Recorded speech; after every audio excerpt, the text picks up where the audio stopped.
This is making cast nets part 8. In this video, what I'm going to do is I'm going to completely outline exactly what you need to make a cast net. And in the description, as well as here, I'm going to tell you where to get your supplies. Now, to start with, the body of your net, you should use bonded nylon seine twine, number 4. Cuts through the water pretty good. It's got a nice strength to it. Number 4 has 30-pound test. We're going to talk about the 18 here in a second. The 18 has a 174-pound test, breaking strength. Now, this is where I always buy my twine from. It's Memphis Net and Twine Company. Okay, so what I'm going to cover initially, as I say, is I'm going to cover what you need to make a cast net. So your number 4 twine and your number 18 twine, this needs to be bonded. That's your twine. You're going to need a needle. On these needles, you can also get them from Memphis Net and Twine, Net Sports, I think it's called, or Jan, whatever it's called. That's 1/2 inch wide. And it's right around 6 inches long. And this one's a little bit shorter by about 1/2 inch, so it's about 5.5. Now, if you're going to go with a larger mesh, then you can use the larger type needles. I recommend that you start here, and then your gauge. Let's go straight to your gauge. Your gauge should be 3/8 inch in diameter. You're going to need a short one, and then later on, as your net grows, you can go to a longer one. You can also start with 1/2 inch, a 1/2 inch dowel rod. Make you a short one and make you a long one, and these can vary. It just depends on what you want. That's close to 6 inches. This one here is 4 3/4. The long one here is 9 inches. The long one here is 9 inches. So what I do when I tie my nets is whenever I'm doing my headers on the top of the net, I use a small dowel so I'm not fighting the dowel rod. I place the dowel in my hand this way. So rather than using a long dowel rod, I can actually work right here where my finger's pinning the twine down. And if you go back in my videos show you exactly what you need to know to make your first net. After that, you can make just about any kind of net that you want to make by using these skills and techniques for the process. The videos are all about the Flying Dutchman technique. The Flying Dutchman technique is very unique. It creates a twist in your twine, and your twine starts to act like a spring. I'm going to do another video on another problem that people are encountering and they're not understanding it, which the problem they're encountering is completely normal. So you got your gauge. So you need twine, needle, gauge. You're going to need some type of thimble, either a 5/8 thimble, a 3/4 thimble, either brass or nylon. Both of these are 3/4, and they're not. One's nylon, one's brass. This is a 5/8, which is brass. I use this in 4-foot nets and smaller. You know, most commonly on 3-foot nets. These thimbles can be purchased from Sailrite. Okay. This is the name of the company, and this is their address, okay? It also gives their business hours right here. Okay. Your swivels, what I use is anything from a 4mm up to a 6mm. You can see the 6 right here. I hope you can. 6 right there. And then we'll jump down to the 4. Let's see, does it have it on there? Yeah, it does, but it's really hard to read. I don't know if you'll be able to read it or not. But anyway, so you'll need a swivel, a thimble, a needle, and number 4 and number 18. Number 18 is for your braille lines, your drawstrings. If you use a number 4 or a 4mm swivel, you're going to want to go with a 5/8. In other words, it's going to become lighter. The top of your net's going to become lighter. You're going to want to use a 5/8 thimble. If you go larger, the 5/8 will slip through. That is one of the most frustrating things to happen when you're cast netting, especially if it comes out and hangs up on the side of your thimble and the net doesn't close. So if you go with the 3/4 thimble, which is the most commonly used in the area that I'm in, go 5mm or 6mm. These are 304 stainless, and you can do a search. The last time I purchased these, I purchased them from Sears online. Sears online. These I get from Memphis Net and Twine. I get these from anyone that has a good deal on them. And you normally only need 1, 2, 3, however many you decide you need, but you only absolutely need one, and they're not expensive. And if you bought a dozen, you'd find yourself very happy in doing so. Now, we talked about the gauge a minute ago. Let's go back over here. I always use a round gauge. It's just a dowel rod, and it's easier to grip. It's easy to hang on to, where other people use a flat gauge. Okay, this is bamboo. Bamboo is a very good material. If you want to make one from bamboo and you can't find any, you can run down to the box store and buy you some of those spatulas and things. They're made out of bamboo, and then cut the handle off and do what you want to do. You can also use that handle for making yourself a needle if you want to make your own needle. But flat gauges, normally I'll use a flat gauge only when I get above 1 inch. A 1-inch dowel rod. I only use a flat for larger mesh. I wouldn't use them for this or this. These are too small. I would quickly opt for this. Also understand, this is 3/8 wide. It's very narrow. It's got a little taper to it, which is nice. Now, it's 3/8 wide, and so is this dowel, but they are not going to produce the same mesh size.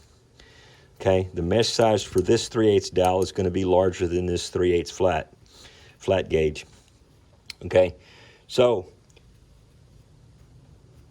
let's go back over what you need here. Let's go ahead and go to your lead. Okay, my previous video, the one just before this one on my channel, I showed that if you can't mold or cast or find the weights that you want, you can purchase at some of the big box stores or whatever, like Walmart and wherever, you can buy fishing weights. I think they sell it by the pound. And if you get a 3/4 ounce and drill it out to 3/16, it'll give you a perfect weight. Okay, I normally use round ones. If you can find round ones, they're 5/8 inch in diameter, or 0.600 inches. Previous to acquiring the mold that I show in my last video, I used to cast the 0.600 ball from a mold made by Lee, and it's made for black powder. And I would drill them out 3/16. The reason I'm going 3/16 is because I use a small solid braid cord for my lead line, and it's 3/16 in diameter, and it's smaller. It's very, very strong, and it does the job. Here would be a throw line. You're going to need a throw line. Your throw line will be attached to the top of your swivel. Your braille lines are attached to the bottom. They go through the thimble and go to the lead line, so that whenever you cast the net, it turns into a purse of sorts and catches the fish inside it. Okay, I've got some gauges here. These are plastic. Now, there's a technique that you can use for making your cast net. This will not work. Using the Flying Dutchman technique, it makes the nylon really hot as you tie the knot, so it actually bonds that knot together even better because of the bonding and the friction. And if you use it on a nylon gauge like this that is sold commercially, you'll find that you're going to cut creases in it, and when you cut those creases, it's going to be very hard to get your webbing off of these. Now, for your gauges, again, one of the things that I do, and I have done since I was a kid making cast nets, I would use an old antenna, and they're really hard to find when they're really long like this. What I can find locally is this thinner, and what this is this is brass that's chrome plated, and they're used on these like mechanic tools, and you can actually take these apart and use that little thin tube. If you use a larger tube, I'm sorry, a heavier wall tube, you're going to experience a lot of excess fatigue in your hand. So the lighter your gauge is, the better you are. Okay, so you can actually get these in the chrome plated. There was also an individual that had mentioned that he's actually used a tire gauge for making his tire pressure gauge, I'm sorry, for his cast nets. But normally, I think this is a 7/8, but normally this is as large as I go as far as a gauge for a round dowel. Then once I get above this, then I'll go with a larger flat dowel. So if you decide you want to make a hammock or something like a gill net, then you're going to want to use a nice flat gauge, because here goes the fatigue again, because if you get very much larger than 1 inch, you're going to get a lot of fatigue. Okay, so what I'm going to do is I'm going to move everything off of here, because what I've done is I've kind of showed you some options as well as what you need. So rather than creating any confusion, I'm going to put right here only what you need for making your first net.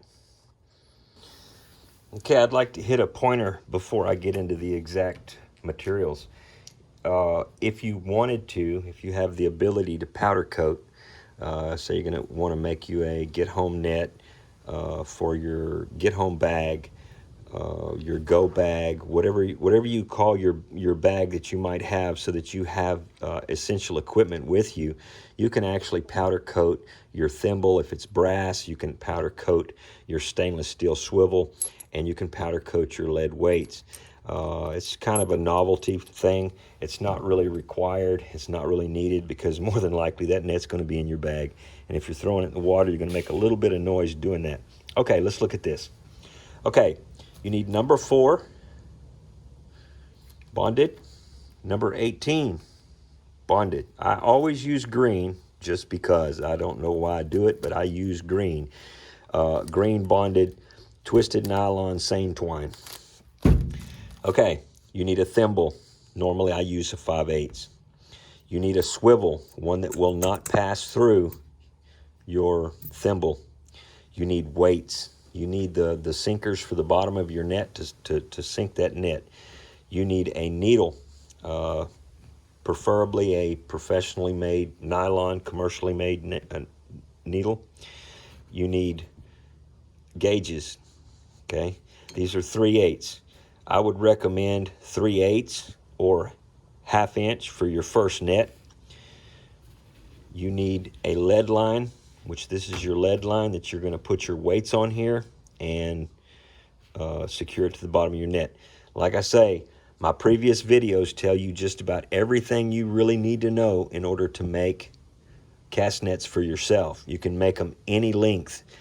I don't know how many different lengths I made for the videos. I think I made a 16-inch, which was a miniature cast net. I made a 4-foot. I made a couple 3-footers. I've got a 6-footer, and over here that I made, I don't think I ever videoed that one. I made one in Kevlar that's 4 foot long. I'm still going to load test that. I've just not found somebody that has a big engine block that I can use. You also need a throw rope. Okay, so bonded nylon twine, number 4, number 18, a 3/4 inch thimble, 5mm or 6mm stainless steel swivel. It's 304 stainless. You need lead weights. You need a needle to sew your net. You need gauges, lead line, and a throw line. That's exactly what you need in order to make your cast net straight from scratch. This is Equip Yourself Life Skills. I hope this helps you and answers any questions that you may miss the answers through the videos. I know the videos are long, but nonetheless, for the average person, they need to be that length, especially if you have a needle in your hand, a spool that you've spooled up a needle and you're about to put a net together.